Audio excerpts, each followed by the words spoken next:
What up, you guys? Welcome back to Pro Publications YouTube channel. It's me, Rich. Daily uploads to open up my own shop, and today we're gonna get into indie publishing, a book that I already mentioned that I'm gonna start reading. We're gonna go ahead and peep it out and get into the first at least 10 pages, which is the quota that I've set for myself.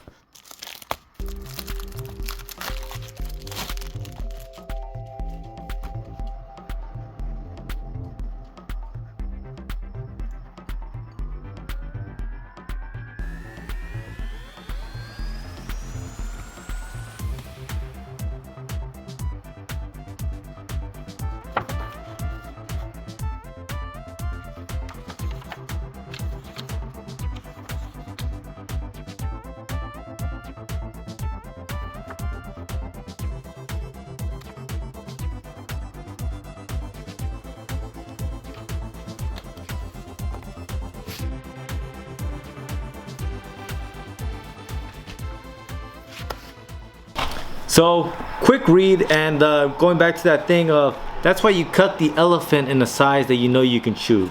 So, I am taking notes because my thinking is, if I find this information useful, it might be that other members in the community will find it useful. And maybe something to be used as a potential zine for later on, right? Or as I accumulate the information, this could be a reference that I always go back to.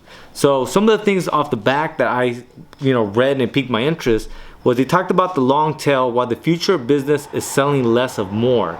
And that was a book that they talked about, and ultimately the introduction kind of summarizes one of the main points of that book, which I really do want to read that to you guys. According to Anderson, the age of mass media is coming to an end. We now live in a world that supports an enormous range of content tailored to a literally endless diversity of people. The tall but narrow peak at the beginning of Anderson's graph represents the best sellers, the hits, that used to rule the marketplace. The long skinny part represents the niche products that sell far fewer copies individually than any one hit, but as a group are commanding a larger and larger share of the market.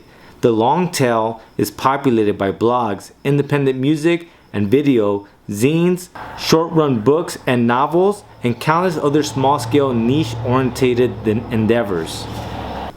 The long tail is fed by the democratization of production tools such as blogging, software, digicams, and Photoshop, and the rise of web-based form of distribution such as Netflix, Amazon, eBay, Etsy, YouTube, and Google.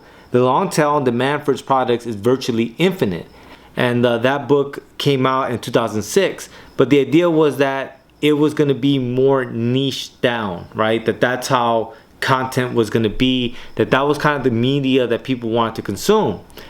I think that's still to be true, but I wonder if there's an updated version of that book, and if so, what are some of the lessons that from 2006 up until now have been learned, and what aspects of his argument have or have not changed? Because I still think there definitely is a market for it, but it surprises me how little a lot of underground media has found its home, right? Does that still hold up? And in mass, I think that to be true, right? Like, I think most people consume entertainment through TikTok and through YouTube videos and things of that nature.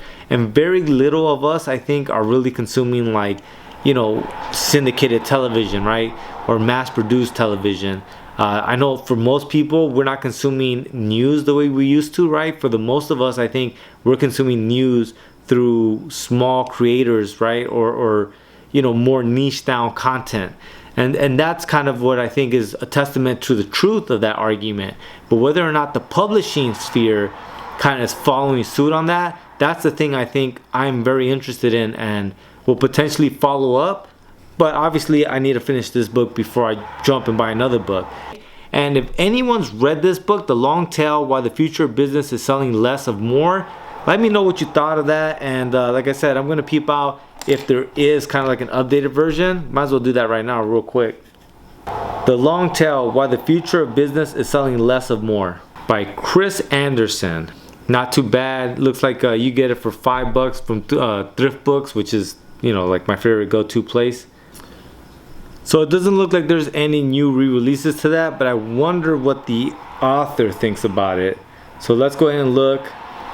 What does Chris Anderson think of The Long Tail now? Chris Anderson's view of the long tail has changed. He sees it as describing the shift to niche content, but the dominance of niche content didn't happen as expected. He now says the money often goes to platforms, not individual creators. And you see, and I figured as much, right? Definitely there's an article here that I might get into just because, like I said, it's piqued my interest because it definitely, the way I read it, it didn't come to fruition the way he was saying it. And going back to that thought of like the testament is in the pudding, because I think most of us are consuming content on different platforms. But like he's saying, that money, that revenue that he thought was going to go to individuals did not go to individuals, but it got bypassed and is going to these platforms. And obviously this was just a quick Google search. Like if I got more into it, I'm sure that there's probably more nuances that he discusses. But you know, that's it for today's reading. That's why it's good to just read this stuff, because your mind starts to work, right? So as always, you guys, please like, share, subscribe. There will be a link in the show notes to propublication.com where you guys get the zines, buttons, stickers, and shirts that I make. Beyond that, I do this daily, so guess what? I'll see you guys tomorrow. Lates.